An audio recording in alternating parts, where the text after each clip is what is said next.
Raised in a single-mother household, huh? That must have been quite a rough environment. Absolutely. We can't possibly allow a girl who grew up in such a household to become our son's wife.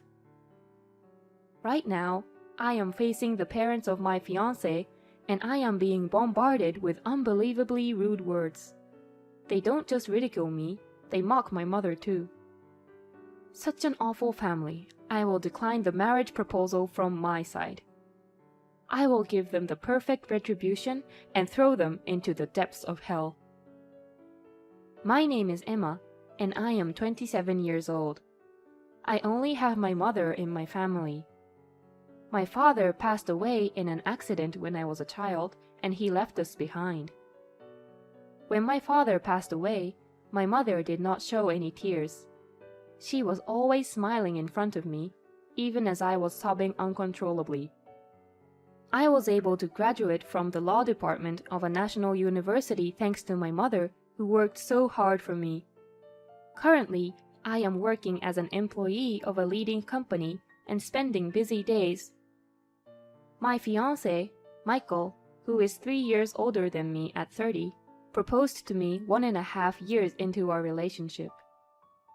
After he made a strong approach towards me at work, I decided to marry him because I wanted to put my mother at ease, even though I thought it might be a little too early. And today is the day to go to greet his parents about our marriage. I'm so nervous. Do my clothes look weird?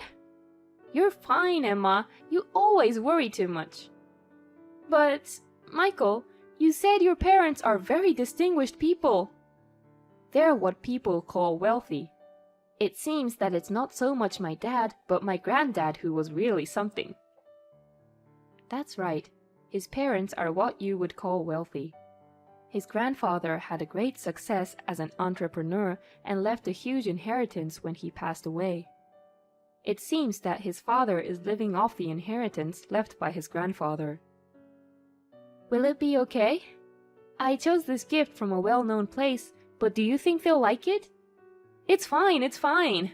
The important thing is that we brought something. Geez, I'm genuinely worried, you know.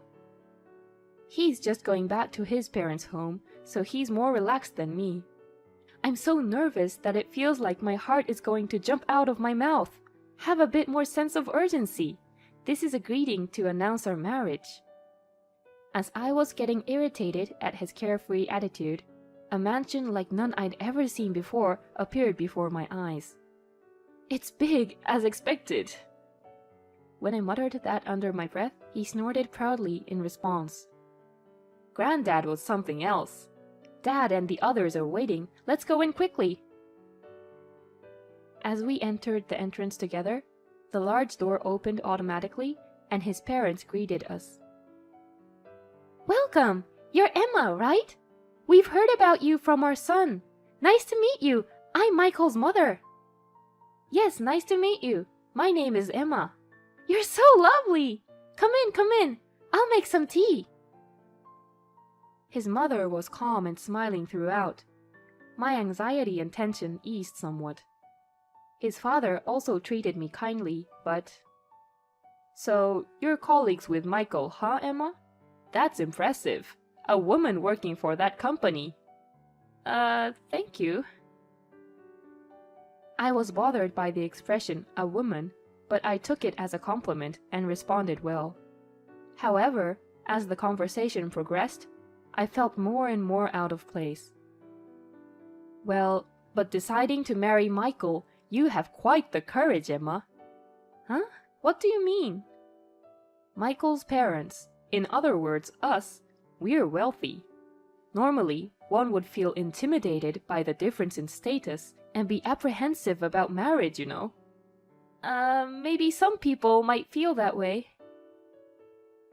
Michael's father seemed to be under the impression that they were some special entity and did not hesitate to explain the differences in status.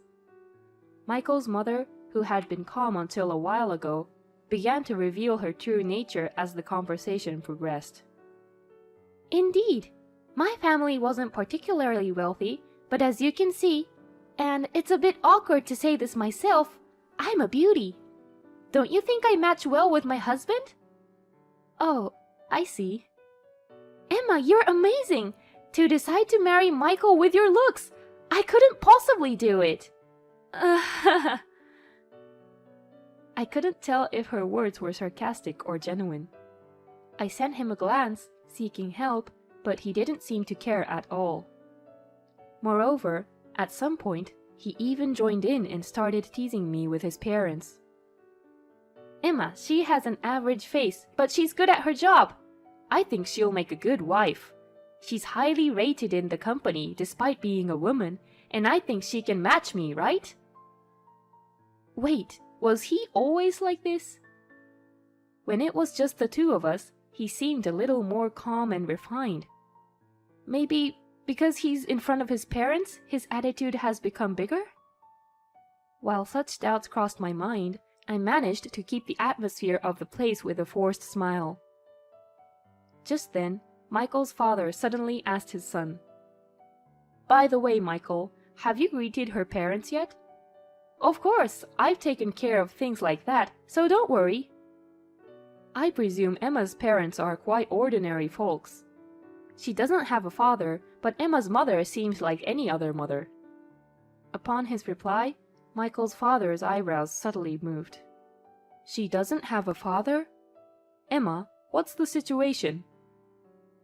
Surprised by Michael's father's sudden transformation, I desperately explained the situation. My father passed away in an accident when I was little, and since then my mother has been raising me.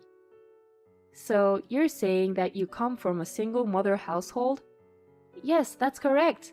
I still live with my mother. When the explanation was over, Michael's father had a deeply thoughtful look on his face. Michael's mother also visibly turned sour. Then the two of them started to whisper as if having a secret discussion.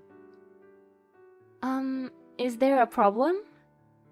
I asked cautiously, puzzled by their behavior. At the same time, Michael's mother uttered something surprising. That might be a bit difficult. What do you mean? Michael, you should reconsider marrying this girl. Mom will find you a girl with better conditions. Wait, what are you talking about? Michael's mother stared at me with cold eyes. A girl from a single mother household is not suitable for Michael, right? Michael's father next to her immediately chimed in. Indeed, Michael. Regardless of her career success, coming from a single mother household is problematic, isn't it? I've advised you many times to be careful when choosing a spouse, but you... It felt as if I was being treated like a defective product. It was completely unexpected to be told such a thing by my fiancé's parents, whom I met for the first time. I was left dumbfounded in surprise. Then my fiancé, Michael, uttered words I couldn't believe, making me doubt my own ears. Oh, so she's disqualified after all. I thought she could barely make the cut. But I'm already 30, and it would be a hassle to find someone else now, so I'll settle with Emma. What? Michael, aren't we getting married because we love each other? You didn't really think I was getting married for a reason like that, did you? Laughing uproariously, he threw out those cold words. All I want is a wife who can take care of the household like a housekeeper.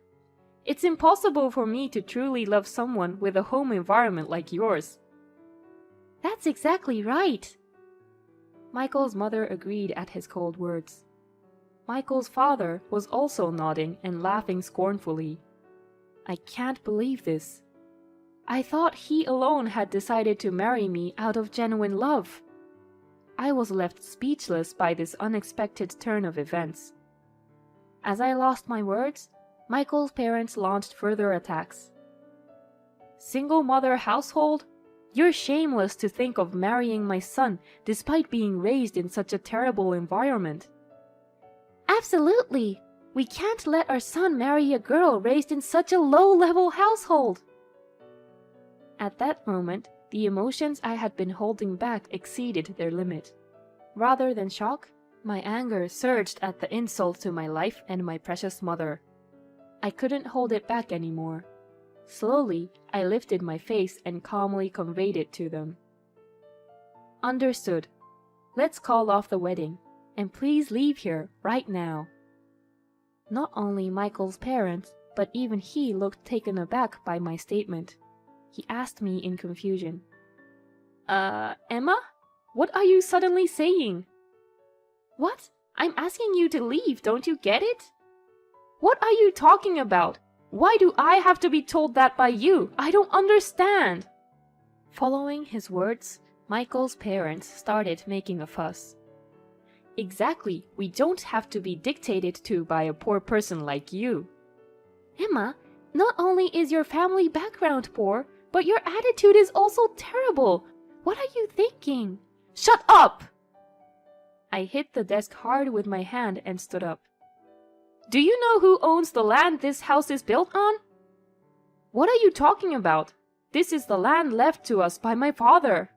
Oh, from your father? Can you prove that this land is yours? Proof? Asked for evidence, Michael's father started to panic. They seemed to have never checked it, whispering to each other. What's the problem? If you own the land, there should be proof, right? Like documents from the inheritance. We don't have anything like that. This house was built by my father, and this land was his from that time. That's why he could build it. When Michael's father started talking, Michael's mother also raised her voice. First of all, you! What are you suddenly saying? It's rude for a commoner like you to talk about someone else's land. Emma, stop it. Just because my parents didn't allow our marriage, don't start making strange accusations. It's a waste of time to go on like this. I decided to tell them the truth. It seems you don't know, so I'll tell you. Your grandfather only had a lease agreement with my grandfather. What? What's that lease agreement? It seemed to be a word he heard for the first time, and Michael's father tilted his head in confusion. I was exasperated and explained it carefully so that even this foolish family could understand. A lease agreement is a promise that you can use the land. Currently you are borrowing the land for free, and when the contract period ends, it will be returned to us. In other words, your grandfather is only temporarily borrowing this land from my grandfather. No, that can't be! I've never heard of such a thing. You're lying. Are you saying I'm lying? That's not the case. By the way, we have that contract, and we have already confirmed whether it is valid or not. Michael's father was shocked and flustered by the unexpected truth. No, it's a lie, right? After all, you're from a single-parent family, and your father passed away. That doesn't really matter. My maternal grandfather was a landowner and lent land to many people. The reason my mother and I have been able to live so far is because of my grandfather's support. Do you own so much land? Yes, I majored in law at college, so I was researching the land lease with my mother. At that time, we found out that this place where you live is also my grandfather's land. Do you understand the situation? The three of them were gaping and stunned. They were desperately trying to grasp their situation, but I conveyed the matter regardless. Given the circumstances, could you leave this land quickly? As stated in the contract, the period of free rental ended quite a while ago. I think my mother sent a notice in advance. A notice? No such thing came, right, Mom? Michael's father's gaze seeking agreement. However, Michael's mother replied with a pale face. I noticed that an envelope was coming every month, but I didn't really understand what it was about, so I thought it was unnecessary and threw it away. Could that possibly be? That's the notice, I chimed in with a broad smile. We've been issuing notices for more than 2 years now. What will you do? Will you pay 2 years of land rent in a lump sum, or will you move out? You have to decide. Wait a minute. There's nothing we can do if you suddenly say something like that. Suddenly? We've been urging you for quite some time. Please do something. Michael's father pleaded desperately, begging on his knees. Recently, we've been suffering huge losses in stocks, and our assets are just a tiny amount. We were planning to rely on Michael from now on. But there was no room for leniency anymore. I was thinking of settling things amicably if the marriage was decided and if I received an apology about the notices. But since you've made a fool of my mother, I've reached my limit. I'm sorry, but I won't allow you to squat on this land for free anymore. With that refusal, Michael's parents began to tremble. The only one who was calm until now started to change his attitude as if that was the right moment. Hey, Emma! Can't you stop it now? I'm going to marry you, so... please? What are you saying now? So what? So, let's forget about this matter. If we get married, there won't be a problem with this land, right? Right? Is this guy an idiot? I can't imagine marrying such a lowly person at this point. I don't need a man who insults his fiancé along with his parents. I'm sorry, but I have to decline. There's no way I'm going to become part of a family with a conceited man like you and your deluded, naive parents. At my words, he looked like he was about to cry. Please forgive me. So what if we're a single-parent family? Do you think I'll stay quiet after you insult my mother? Parents who only care about public appearances are perfect for you. Wait, Emma! I glanced at him chasing after me, and I left my ex-fiancé's house. This was a place with many connections in various ways, but I thought I would never come here again. What happened to them afterwards needs no explanation. His parents boasted of being wealthy, but in reality, they hardly had any assets left. The fact that they couldn't pay the land tax for 2 years in a lump sum means they're not wealthy at all. As a result, they were forced to leave their land, sell the house their grandfather built with pride, and use that money to pay the land tax for 2 years in a lump sum. They seemed to have continued their previous lifestyle for a while, but apparently the money ran out quickly. It seems they are now living in a small apartment as a family of 3. The story spread quickly within the company, and he lost his place. However, his parents rely on their son's income, so it seems he can't quit. Emma, I'm sorry. I'll cut ties with my father and mother. Let's live together, just the 2 of us. It's okay to be a single-parent family. I'll take care of your mother. Let's live together, you, me, and your mother. How about it? I sometimes get romantic emails from him, but of course, I'm not replying. I have absolutely no love for him, and I probably will never believe his words. He is being watched with curious eyes at the company and has become the talk of the town. I would really like him to continue to suffer in this harsh environment.